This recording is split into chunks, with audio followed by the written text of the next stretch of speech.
like Honey Boo Boo meets stripping meets the Olympics. Because they're gymnasts, is what they are. They're very talented gymnasts. So there's one in Knoxville called Premier Sharks. And I dropped her off to audition, try out, whatever you want to call it. We didn't know anything about it. And this little woman, they ended up putting her on a bad Mamma Jamma squad because all the little children her age came up to hear on her. And somebody's got to throw them up in the air. So they were thrilled to have her. She's strong as a mule. So they said it's $150 a month for her to come in and take 2 nights a week to learn a 2.5-minute routine. I was like, okay. And they said, there's a uniform that we're going to order for her. And it sequins up the sleeve, comes to right here, exposes her little tummy. She's going to have on a tiny little skirt with a slit in it with a glitter panty underneath it. And I said, that's a whore outfit. And it came with its own bag of whore makeup. And the woman said, y'all are going to travel to faraway lands and compete against other little whore children. Places like Atlanta and Cincinnati. So we get in the car and drive all night, get a hotel room, and then the next morning go to a coliseum with tens of thousands of little whore children walking around. And they said it's $150 to enter your baby in this competition. It's $30 for you and your husband to wear a band to get in and watch her in this competition. Somebody was selling corn dogs for $15. Anyway, they start out with the babies, and the babies are yummy, and they're 5, and you could eat their lips off. And they got on a skirt about this big, and their little mamas are probably in their late 20s, early 30s, you know, and they're not bitter yet. And so the little girls come out to Beyonce's All Single Ladies. And their little mamas are in the front doing every move, trying to keep them on track because they're babies and they need to be at home breastfeeding. So they go up in age throughout the day, and they call my baby's group, and they go, Reef Sharks. For 2.5 minutes, my baby throws little children up in the air, working like a Trojan, broken out in a sweat. And the whole time she's throwing these little children up, and they're called flyers. And they are freakish, tiny little children. And their mamas are freaky, tiny little women. And I think, how do they even have these little babies? I'm from farming people. I've got thick ankles. I can work in the fields. I don't know who these people are. Anyway, these little flyers, she's throwing them up in the air, and the whole time during this 2.5 minutes, they're going.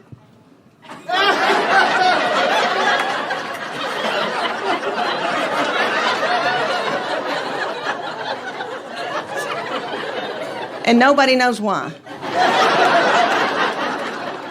And that goes on, and then it's the finale. And 25, 30 little girls put their forehead on the ground and hunker down. And the finale is my baby. My baby hops up and has got a little girl's foot in her hand.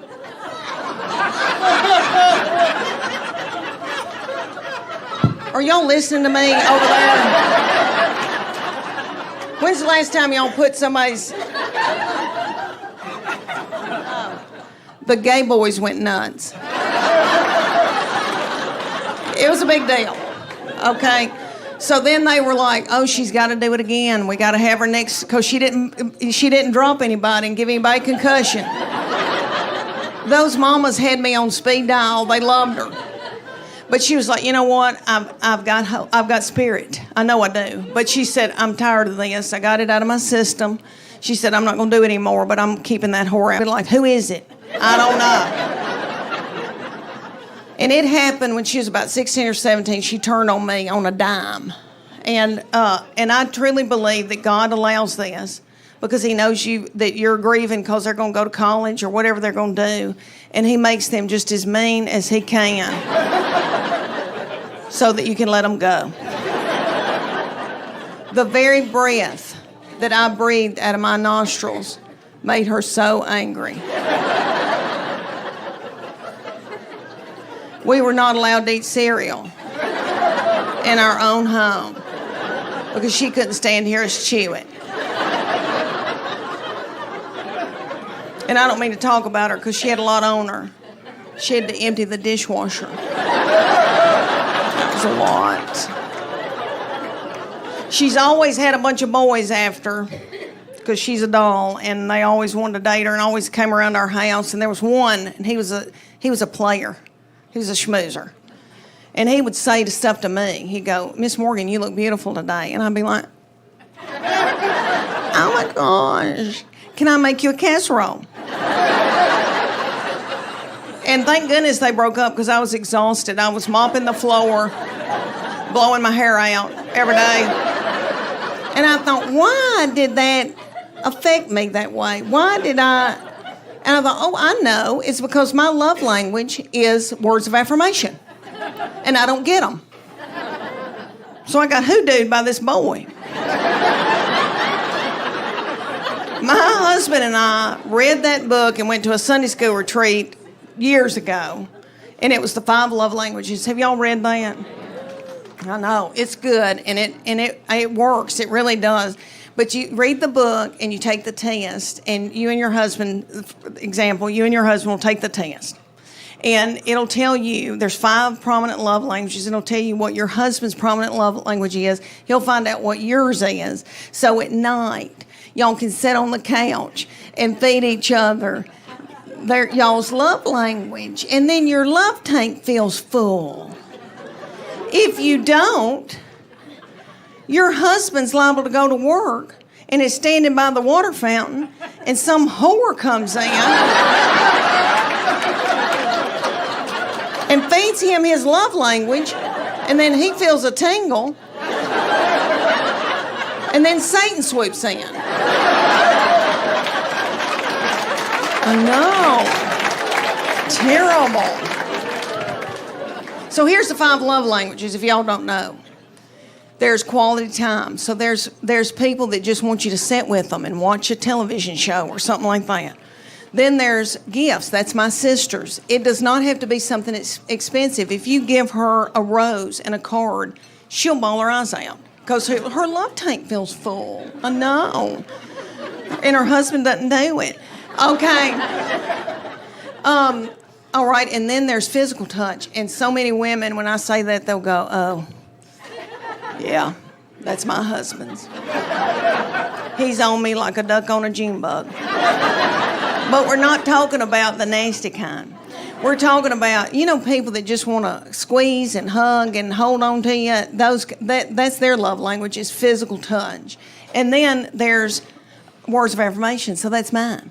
So all my husband has to say is, "Leigh Ann, you look pretty today." Or, "Leigh Ann, that Trisha Yearwood's chicken piccata is to die for." And then my love tank feels full. And then I'm willing to do something vulgar with him.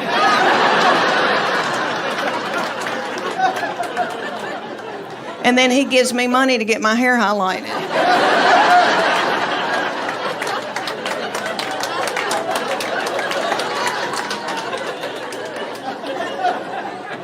Oh, that's how it works. That's biblical.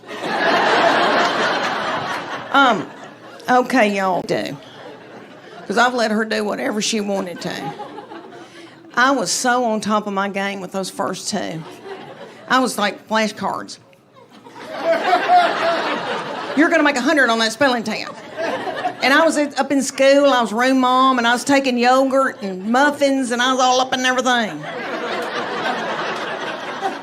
That 3rd one came along, and I was like, "Can she read?"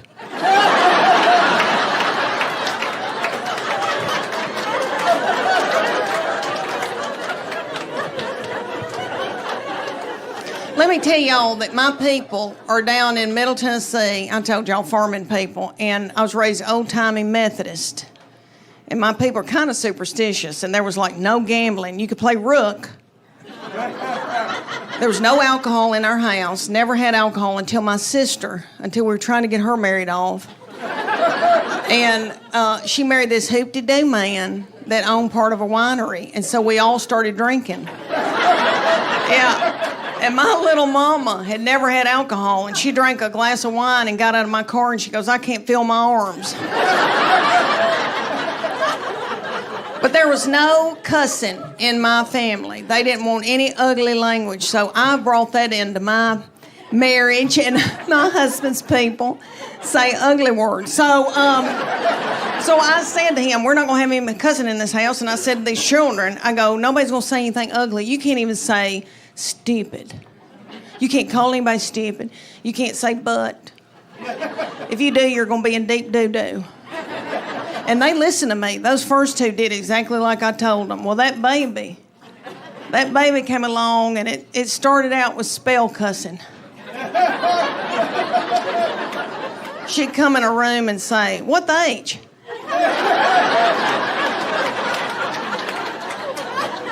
And then it went on to, what's up, mofos?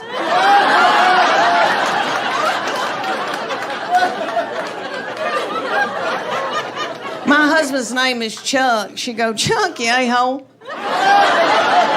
And my husband gets so tickled and just gets so, and he'd go, oh my, you nut. And my oldest two would be like, what?